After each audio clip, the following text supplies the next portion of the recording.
Welcome to our channel Medico Astra. मी शिवशंकर पिस्ती परत माझ्या चॅनलवरती आपलं स्वागत करत आहोत. मी बऱ्याच दिवसापासून आपल्या चॅनलवरती कुठलाही व्हिडिओ अपलोड केलेला नव्हता, तर आज व्हिडिओ बनवतोय आपल्या चॅनलवरती एक नवीन.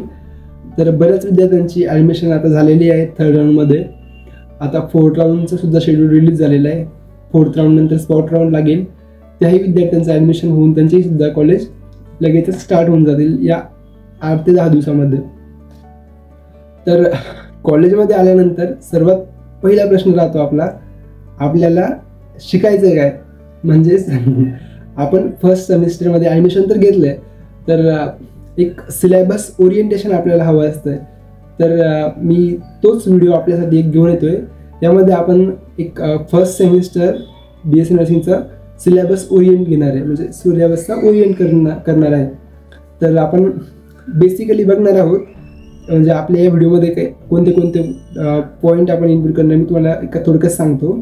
आपण कुठले सब्जेक्ट आपल्याला असणार आहे ते बघू, आणि आपला एक्झामिनेशन पॅटर्न कसा असणार आहे ते बघू. नंतर असेसमेंट पॅटर्न कसा असणार आहे, किती मार्क्सवर फेल पास, टोटल मार्क्स किती असणार आहे, ग्रेड सिस्टम कसा असणार आहे. एक थोडक्यात म्हणजे एक जो BSc नर्सिंग फर्स्ट सेममध्ये विद्यार्थी येतो त्याला एक या गोष्टींची माहिती असायला हवी, ज्या अनुषंगाने तो त्यामध्ये व्यवस्थित अभ्यास करू शकेल. ठीक आहे, तर आपण बघूयात सगळ्यात पहिले विषय.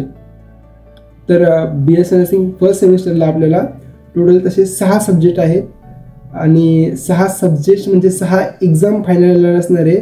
फायनलला फक्त तुम्हाला 2च पेपर असतात, ते बी कंबाईन फॉर्ममध्ये असतात, ते सांगतो मी तुम्हाला.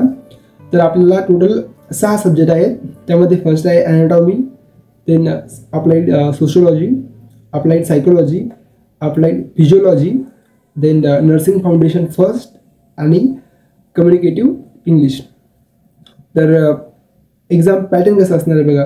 पेपर सिलेबस म्हणजे सब्जेक्ट जरी आपल्याला इंडिव्हिज्युअल शिकायचे असले तरी आपल्याला पेपर त्याचे कंबाईन असतात.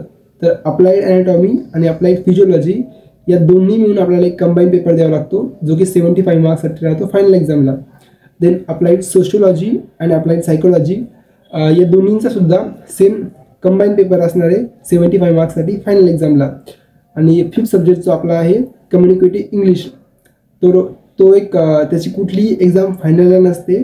तो एक इंटरनल सब्जेक्ट आहे, जो की 50 मार्क्ससाठी राहतो, आणि त्याचा जो पेपर राहतो तो आपल्या कॉलेज बेसिसलाच होतो. आणि विषय राहिला आपला लास्टचा विषय नर्सिंग फाउंडेशन फर्स्ट. तर जर विषय नर्सिंग फाउंडेशनचा आपण लक्षात घेतला तर नर्सिंग फाउंडेशन एक खूप बेसिक म्हणजे नर्सिंगचा बेस राहतो, आणि हा खूप वास्ट सब्जेक्ट आहे, ज्यामध्ये खूप साऱ्या प्रोसिजर्स तुम्हाला शिकायच्या असतात. व्हायटल सायन्स काय असतं ते शिकायचं असतात. बेसिक नर्सिंग प्रोसिजर त्यामध्ये तुम्हाला basic to advance all nursing procedure तुम्हाला त्यामध्ये शिकायला मिळतात. तर त्यामुळे INCने किंवा आपण जे सिलेबस त्यांनी बनवला आहे त्यांनी नर्सिंग फाउंडेशन हा 2 सब्जेक्टमध्ये डिवाईड केलेला आहे. नर्सिंग फाउंडेशन 1 आणि नर्सिंग फाउंडेशन 2. तर फर्स्ट सेमिस्टरमध्ये आपल्याला नर्सिंग फाउंडेशन 1चा अभ्यास करायचा आहे, आणि त्याची एक्झाम ही 2nd सेमिस्टरमध्ये असणार आहे. म्हणजे नर्सिंग फाउंडेशन फर्स्ट आणि नर्सिंग फाउंडेशन 2nd या दोन्ही मिळून एक कंबाईन पेपर असणार आहे 2nd सेमिस्टरला. तर एक सिलेबसचा म्हणजे एक्झाम पॅटर्नचं तुम्हाला समजलं. 6 सब्जेक्ट आहेत. एक्झाम एंड सेमिस्टरला 2च होणार आहेत. अप्लाइड सोशियोलॉजी सायकोलॉजीचा एक कंबाईन पेपर, अप्लाइड ॲनाटॉमी आणि अप्लाइड फिजिओलॉजीचा एक कंबाईन पेपर, 2 पेपर ते असणार आहे. एक इंटरनल असेसमेंटचा पेपर जो होणार आहे कम्युनिकेटिव्ह इंग्लिशचा. असे टोटल तुम्हाला 250 आउटचा तुमचा पहिला सेमिस्टर ग्रेड असणार आहे. त्यामध्ये 75 मार्क्स थिअरी, जे की तुम्हाला एक्झाम असणार आहे फायनलला. 25 मार्क्स तुमचे इंटरनल असेसमेंटचे असतात. तर बऱ्याच विद्यार्थ्यांना माहीत नसेल हे इंटरनल असेसमेंट काय असतं.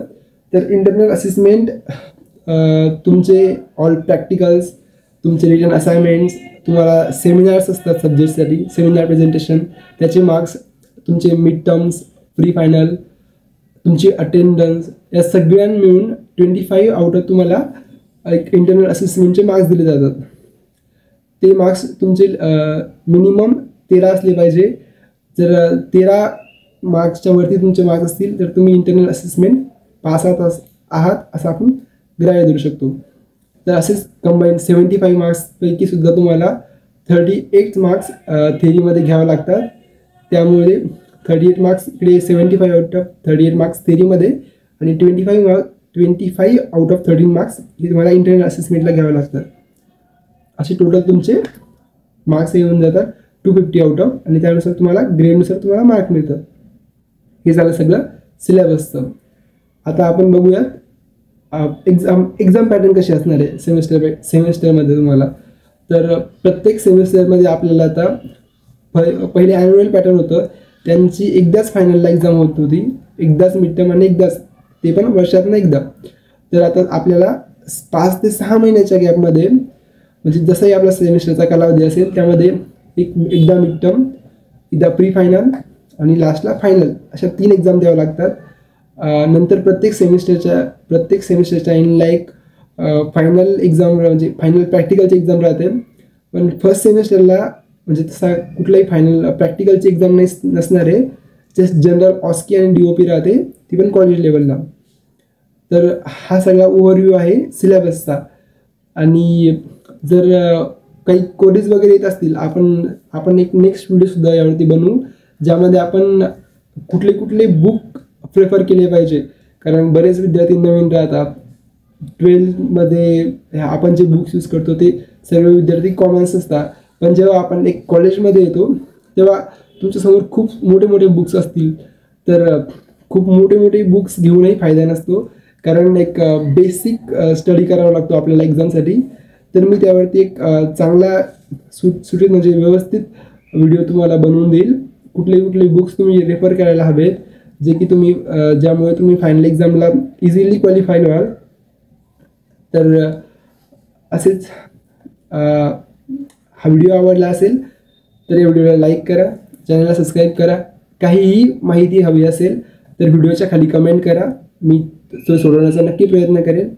धन्यवाद.